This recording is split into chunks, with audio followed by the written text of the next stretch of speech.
All right. Hi, everyone. It is December 13th, Friday of 2018. I am Nicole, your host. This is going to be uploaded to the Wake Up America channel. I wanted to briefly discuss something with you regarding the that whole business with Jesus, okay? There's a few things we need to talk about because I noticed that some people were writing in on my channel saying, oh, you're bitter with Jesus, you know, but you're a nice lady, or some strange stuff like that. Let me clear this up. I'm not bitter with Jesus, and we're gonna clear several doctrinal issues up right now. Let me just take my sweater off here because I just walked in from a walk and my little stand for my camera's got to get adjusted. Okay, there we go. So let's talk. My son brought this up to me this morning, and I'm kind of glad he did, because I realized that without an explanation, there could be a lot of problems.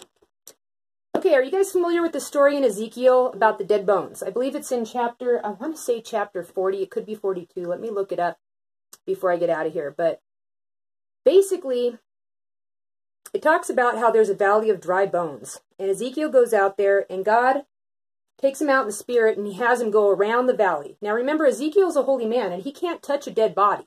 So that's why he's going around the whole thing. And he sees the bones, and God asks him, he says, do you think these bones can live? And Ezekiel's like, I don't know. Only you know, Lord. You're the only one who knows that answer. And so God says, speak to him. And Ezekiel speaks to the bones, and the bones begin to snap together. Crack, crack. All the way until you've got full skeletons, an army of them. Thousands of them. Right? Thousands. Now, God says this army is going to come back in the last days. I'm going to help you guys understand what that means. Joseph, in the Bible, if you're familiar with the Bible stories, there's two Messiahs, okay? There's the Messiah, son of Joseph, and the Messiah, son of David, right? It might be better to say, like, there's actually, we won't even get into all the details of it right now, but suffice it to say that the Messiah, son of Joseph, comes first. What a lot of people don't know is that Joseph had two sons. They make up two tribes of Israel, Ephraim and Manasseh. Now, Ephraim and part of Manasseh, before the Exodus, wanted to go conquer the promised land. They'd heard everything. They calculated the time they were supposed to leave, and they believed the prophecy applied to them then. So they took their wives and their children, and they left Egypt. They didn't go through the, the splitting of the Red Sea, the plagues, nothing. But they left 200 years early. And they died in the desert. All of them. Now, God said he wasn't going to lose anything. That's the sign of Dan. Dan is also a tribe of Israel. And Dan's sign is a Tav. It's the last letter of the Hebrew alphabet, as we know it. I believe there's letters missing, but that's another story for another day. Dan's original sign looked like this, a cross. Where did that cross go? It got marked on the people who didn't get destroyed.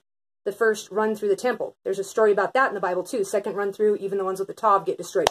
But the idea of Dan is that Dan used to go behind the children of Israel when they were encamped in the wilderness, and he would pick up every single thing that was lost, so that Israelites didn't lose anything. Now, in that sense, the job of the raised army, the skeletal army, so to speak, is to go and, please turn that off, honey, because they might copyright me for your music. I'm sorry, just because you're playing Beethoven or whatever. My son playing the piano. All right. So here's the thing. So that whole army left, but God promised them he's going to raise them up in the last days. Now, I want you guys to think about this. The idea is that Jews in general all were present at Mount Sinai. And their souls, each one of them, God spoke to them individually, and they got to meet God one-on-one, right? But what about the people, the hundreds of thousands possibly, tens of thousands for sure, that I think Paul Simon possibly is talking about even in some of his songs? I think that Jews do kind of understand what I'm talking about here. They are still to be redeemed, but they were never at Mount Sinai, and supposedly Mount Sinai is when the people became Jews, because God met with each one individually, and they knew God on such a level that whether you're reincarnated or you're born again or anything that ever happens to you, you could never forget it, okay? So God doesn't forget anything, and so he gathers up the lost tribes. Now, Yeshua, the one we call Jesus, okay, he was a Jew, and if you read what he says, salvation is of the Jews, right? Isn't that interesting? He said he didn't come to do away with one jot or tittle of the law, but came to fulfill it, right? But something happened, and his message was changed. What happened, I'm going to tell you right now, is that the original followers of Yeshua were that dead They were the beginning, the first of that army of dead bones. They were the beginning of it. And we are the end of it. The ones who truly were converted. The ones that were truly converted, though, are going to begin to recognize all the paganism that has been injected into Christianity. Because what happened was, the original followers of Yahshua did not worship him as God the way that people do now. They didn't have the idols. They were Jews. They were Jews, guys. They were Jews. Jews would have called them Jews. All right? After he died, and I don't even know if it was on a cross. I know some of you are going to be really offended by that. But the cross is very symbolic of a lot of things, including the tribe of Dan, which means none will be lost, okay? Yes, he did make a personal sacrifice. We'll get into that later. But there's ample evidence that he did not die on a cross, and that was used to make an idol so that you guys would start wearing little pendants and start to have idols in your churches, because once you're given over to idolatry, the enemy has permission to do what he wants with you. All right? So, the pagan holidays, the eating of the Passover, where you take the body and the blood and you eat it, that's so that every year you renew yourself to a pagan covenant so that your soul isn't released. Don't do it. The Catholics are, not the Catholic people, some of the best people are in the Catholic Church. The papacy is crashing down right now. It's going to be over with real soon. Archaeological discoveries, I already just know this, just trust me on this, are going to be coming up that are going to confirm some historical data that people have been researching. Here's the dealio. The Apostle Paul was probably a dude by the name of, I'm not even going to, I think it's Simon Crispus, but I'm going to double check that. A specific rabbi, okay? The Jews have a story that in the time of Jesus, that Caesar was going to kill all the Jews, all right? He was going to kill them all. And so he gave them one last chance. He said, look, these guys who follow this Yahshua character, they're off the hook. They still are, kind of, right? We are. But he said, wait a minute. We want to commandeer the movement. We don't want it to just go to waste, all this energy, right? So they went to the Jews and they said, look, we're going to kill you all if you don't find someone or find a way to turn this movement around. It's Jewish. It's your responsibility. What are you going to do? Well, what are they going to do, you know? A particular rabbi volunteered to leave the rabbinical faith and to take that entire movement that Yahshua started and to turn it upside down and make it into a pagan movement that Rome could use. And that's exactly what happened. And so if you look at the Apostle Paul, I want you to look at the Bible differently. Every sermon of Jesus goes along with what it says in the what we call the Old Testament, right? Those are solid and sound. The meek will inherit the earth, you know, the Lord's Prayer, all that. That's not what we're talking about. What we're talking about is everything that was injected by the Apostle Paul. And I'm going to prove this to you first. Yahshua was a Jew. He was descended from Joseph, okay? He came out of Egypt, because he was the first part of the Messiah, son of Joseph, right?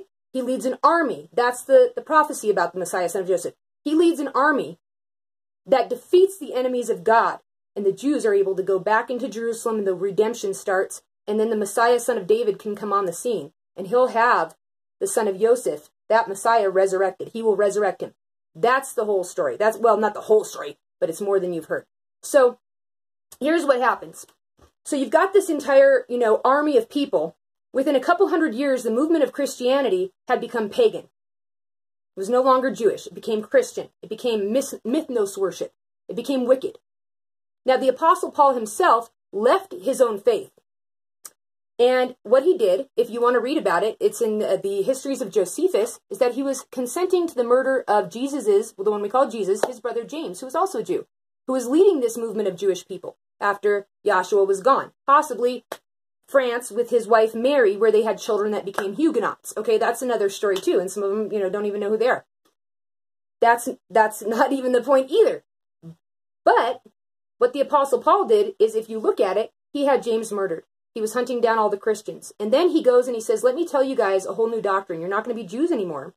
You're going to become pagans. You're not going to follow the law. You're going to throw the 10 Commandments out that Jesus said he fulfilled. And you're just going to do whatever you want, and the cross is going to save you now. And he made it into an idol. And how did he convince the people? Well, I'm sure he had a lot of help. But he was an expert on pagan religions and on Jewish religion. It's a very interesting story. But all he had to do, really, for all of us to just fall in line is to say that he had a light on the road to Damascus say, I'm Jesus who you persecuted. Let's change the whole doctrine of the Jews. No. Anybody who buys that, that is not evidence. Scripture confirms itself. There are always 2 to 3 witnesses for every bit of truth that has ever been established, right? If you find something in the New Testament and you can't find 2 to 3 sources in the Old Testament, it was probably added. That's it. So, when I say that we are the army of dead bones, we are, in fact, descended, spiritually speaking, from Joseph.